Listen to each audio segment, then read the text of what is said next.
আজকের ভিডিওটা সবার জন্যই অনেক স্পেশাল হতে চলেছে, বিশেষ করে তাদের জন্য যারা এআই দিয়ে শর্ট ভিডিও বানিয়ে ইউটিউবে গ্রো করতে চায়। এখন আপনার মাথায় প্রশ্ন আসতে পারে যে কি এমন জিনিস এই ভিডিওতে দেখানো হবে যে জন্য এই ভিডিওটা এত স্পেশাল। আচ্ছা, এইটা বলতেছি, কিন্তু তার আগে আপনি এইটা দেখেন। ওয়ান্ডারটন নামে এই চ্যানেলটা মাত্র 5 মাসের মধ্যেই 1.4 মিলিয়ন সাবস্ক্রাইবার গেইন করে ফেলেছে, আর এই চ্যানেলটা মাত্র 1 মাসের মধ্যেই 80,000 সাবস্ক্রাইবার গেইন করে ফেলেছে। আর এদের রিসেন্টলি আপলোড করা ভিডিওগুলো মিলিয়ন ভিউজ ক্রস করে যাচ্ছে। কিন্তু বাংলাদেশে আরো অনেক এআই শর্ট চ্যানেল আছে যাদের ভিউজ মিলিয়ন পর্যন্ত পৌঁছায় না। এখন প্রশ্ন হলো যে এসব চ্যানেল কি এমন সিক্রেট জিনিস ব্যবহার করে যে জন্য তাদের ভিডিওতে এত ভিউজ আসে? এইটার কারণ শুধু একটাই, সেটা হলো তাদের এআই ভয়েস। তারা তাদের ভিডিওতে আনকমন এআই ভয়েস ইউজ করে, যে এআই ভয়েস অন্য কোনো শর্ট চ্যানেল ব্যবহারই করে না, কারণ তারা জানেই না যে এরকম এআই ভয়েস কিভাবে বানাতে হয়। আর যারা জানে তারা কাউকে বলেই না। কিন্তু আজকে আমি আপনাকে এরকম এআই ভয়েস বানিয়ে দেখাবো, তাও আবার 100% ফ্রিতে। শুধু এতটুকুই না, আজকে আমি আপনাদের শেখাবো কিভাবে যে কোনো ভিডিওর এআই ভয়েসের নাম বের করা যায়।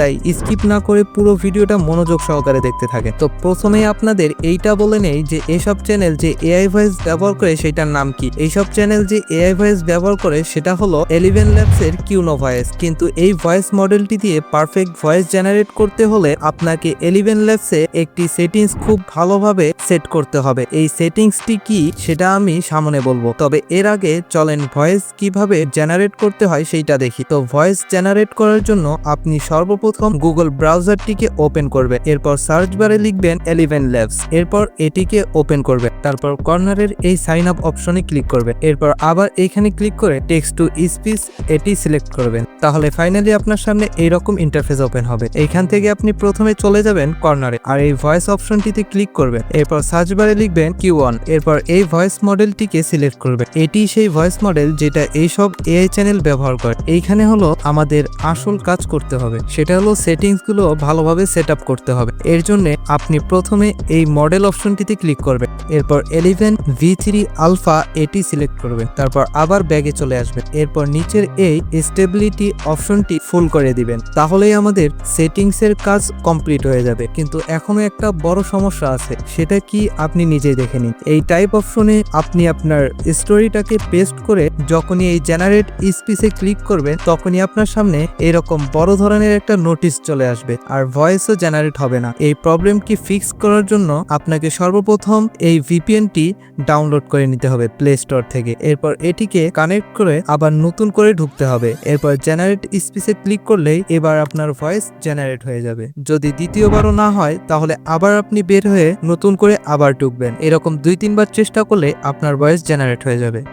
তো চলেন এবার দেখাই আপনি কিভাবে যে কোনো ক্রিয়েটরের এআই ভয়েসের নাম খুঁজে বের করতে পারবেন। এইটার জন্য সর্বপ্রথম আপনাকে যেটা করতে হবে সেটা হলো আপনি যে ভিডিওটির ভয়েসের নাম জানতে চান সেই ভিডিওটির 10 থেকে 15 সেকেন্ড স্ক্রিন রেকর্ড করে নেবেন, এরপর আবার 11 Labs ওপেন করবেন, এরপর একটু স্ক্রল করলেই আপনি এই ভয়েস লাইব্রেরি অপশনটি দেখতে পারবেন। এইখান থেকে যে কোনো একটি ভয়েস মডেলকে আপনি সিলেক্ট করবেন, এরপর একটু ওপরে ওঠালেই ফাউন্ড মোর ভয়েস এই অপশনটি দেখতে পারবেন, তারপর এটিতে আপনি ক্লিক করবেন, তারপর ফাইনালি আপনার সামনে এই রকম পেজ ওপেন হবে। এইখান থেকে আপনি সিম্পলি এই প্লাস আইকনে ক্লিক করে আপনার স্ক্রিন রেকর্ডটি আপলোড করবেন, তারপর কয়েক সেকেন্ড ওয়েট করলেই আপনার সামনে এই ভয়েস মডেলটি এসে যাবে। এইখান থেকে শুধু আপনি এটাকে অ্যাড টু মাই ভয়েস করে নেবেন। এবার প্রফেশনাল এআই ভয়েস বানানো তো শিখেই গেলেন, কিন্তু শুধু প্রফেশনাল এআই ভয়েস দিয়েই আপনি ইউটিউবে ভাইরাল হতে পারবেন না। ইউটিউবে ভাইরাল হতে হলে আপনাকে প্রফেশনাল এআই ভিডিও বানাতে হবে। তাই কিভাবে একটি প্রফেশনাল এআই ভিডিও বানাতে হয় এটা যদি আপনি শিখতে চান তাহলে আপনি আমার এই ভিডিওটি দেখতে পারেন।